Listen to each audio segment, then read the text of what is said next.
C. Our annual request to the Walpole Mountain View Winery, it's a request to sell wine at the farmer's market. And we will refer this to the Planning Licenses and Development Committee. Perhaps they'll be recommending a wine tasting party. D.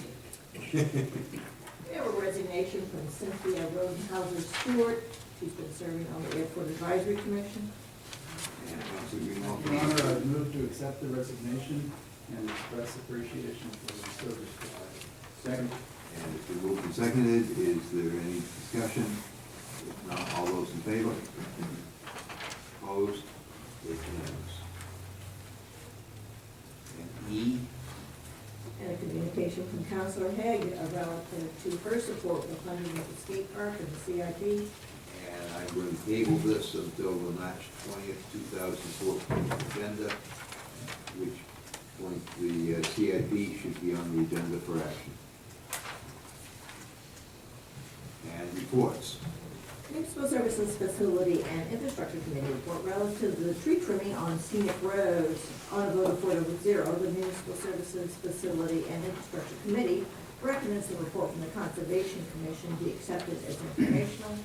This report continues. On a vote of 4 to 0, the Municipal Services Facility and Infrastructure Committee recommends the City Council authorize Public Service Company of New Hampshire to perform all tree trimming services on requested scenic roads, subject to the tree removal being coordinated with the Public Works Department. Signed, James P. Duffy. Council Duffy. Thank you, Your Honor. I move the intent of the committee report. Second.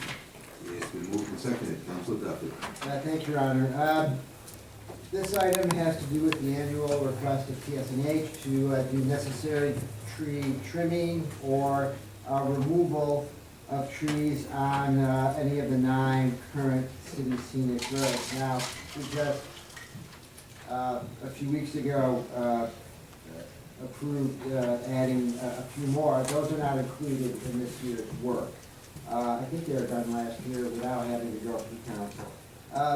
This item was put on more time because the Conservation Commission had to meet and discuss the issue as is required, and they unanimously approved, as long as any tree removal that PSNH proposes, they contact our city public works department, in particular the arborist who works for the city of Keene, and I move that we support this, or ask.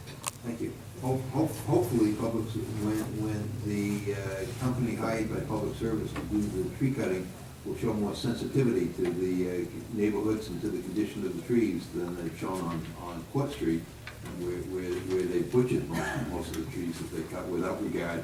I understand the need for cutting as a result of the wires and the trees growing near the wires, but the trees were butchered and there was no sensitivity whatsoever given to the area when that cutting was done. Are there any further comments regarding this report? If not, are you ready for a vote? All those in favor? Opposed? It's unanimous. Number 2. Municipal Services Facility and Infrastructure Committee report relative to significant items of legislation.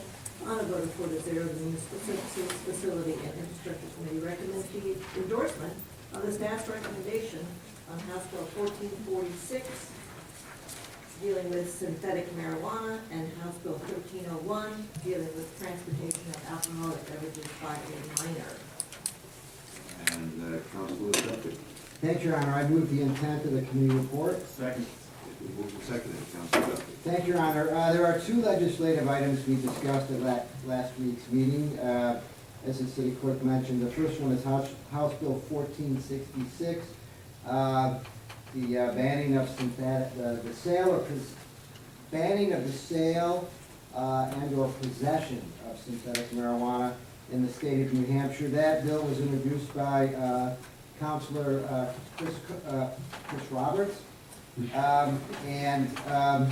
just want to briefly state that, again, the city of Keene banned the sale and possession of this substance, even though there is no state law. We have a history with the banning of smoking in restaurants. when it wasn't state law. The state eventually followed suit, and I'm very hopeful the state will follow suit on this issue. I do want to point something out, though, if I may indulge the council for another minute. This bill proposes it to be illegal to possess or sell this substance. As all legislation that moves on, especially at the state level, there may be efforts to only make this a violation. I think it's important, especially for the many people that are listening, who came before us and spoke of how dangerous this substance is, from mental health professionals, emergency room nurses, people who are in the drug and alcohol education. There's so many to mention, but most compellingly, the people who came here and actually smoked this stuff. I can't say enough about how obviously dangerous and poisonous this substance is. And to minimize the sale of possession, which may happen on the state level, I think is a mistake. This is a public health issue. There's no doubt about it.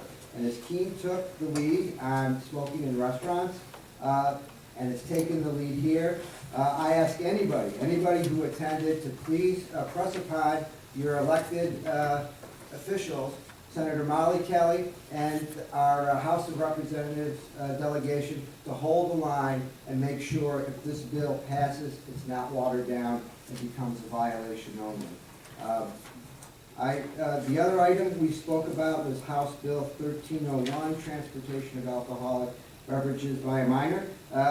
We did ask, if you can see from the background notes, a lot of questions of Chief Miola about what this really means. We presented different scenarios where we thought somebody who's not really guilty of doing anything wrong, only giving somebody a ride, who's above age, who is possessing alcohol. He pointed out that the way the law is now, that person would be guilty of a crime, and this law proposes to change that, to make it not illegal for a minor to transport alcohol, even though there's somebody above the age of 21 who is not their legal spouse, their legal guardian, or there's one other category, parent. Yeah. Let's not forget the parents. So, again, this proposed legislation would change that. So we're asking that we're recommending that we oppose this proposed law in the state legislature. What's working now should continue to be allowed to work. Thank you. Are there any questions or further comments? Seeing none, are you ready for a vote? All those in favor? Opposed? It's unanimous. 3. Finance Organization and Personnel Committee report relative to their significant items of legislation. On a vote of 4-0, the Finance Organization and Personnel Committee recommends the endorsement of the staff's recommendations on the significant items of legislation, and they would include House Bill 1156 relative to the right to know, Senate Bill 367 relative to roll toll adjustments, House Bill 1307 requiring military-equipped vehicles, and House Bill 1122 filing false lien assignments. H. Greenwald. Council Greenwald. Thank you, Your Honor. I move to carry out the intent of the committee report. Second. Council Greenwald, I dare you to follow the last report. I don't take that view. I didn't think you would. And then my able vice chair who ran the meeting for this item and several others, I would yield the floor to him. Okay, Council Roberts. I guess I'll take that there. The first one, HB 1156, the right to know. In the last couple of years, I don't know how governments work in these small communities with selectors. When you look at the bills and everything, they don't trust each other, they go tooth and nail at each other. And so basically, HB